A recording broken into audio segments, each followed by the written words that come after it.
From 7.2, Mistika has changed how it deals with different resolutions between the timeline and the live output monitor. For example, in this instance, I'm using a 4K timeline, but my system is connected to an HD 1920 by 1080 monitor. So the question is, what does that external monitor show? Now, previous to 7.2, that was decided in the configuration panel. For example, you could decide whether the external monitor was showing 1:1 pixels, i.e. just a center cutout, or whether it was an anamorphic squeeze or whatever. But that's been slightly improved from 7.2 to make it slightly more along the lines of what you see is what you get.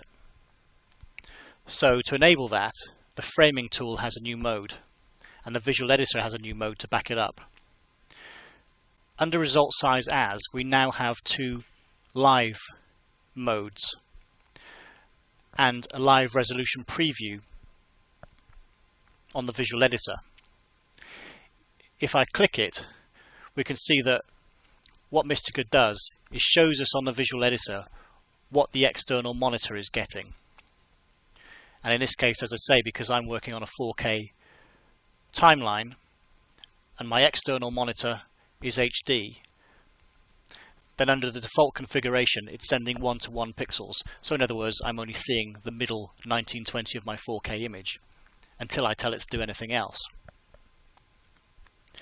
And the way we now tell it to do something else is to use the new framing mode combined with the display filters, rather than have to work out the settings in the external configuration panel.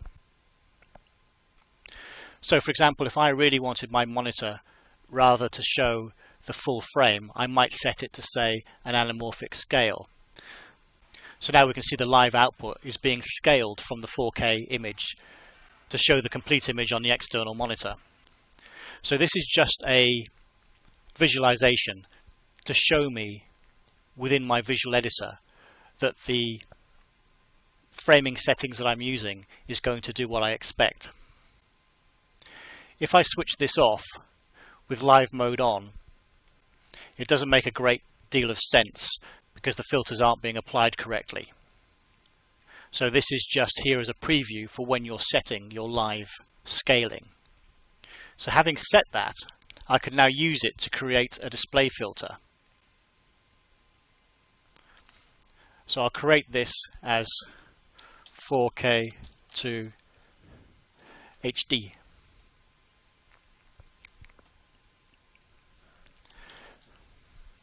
So now I can remove the framing from my timeline. That was just there as a preview. And now if I go to my display filters, I can put on my 4K to HD just on my live output.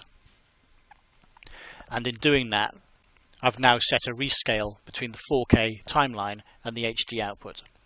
So between the new live framing mode within the framing effect and the live res preview, it allows us to more accurately set exactly how a live output of a different resolution relates to our master resolution, and allows us to see exactly what we're doing while we're setting up that rescale.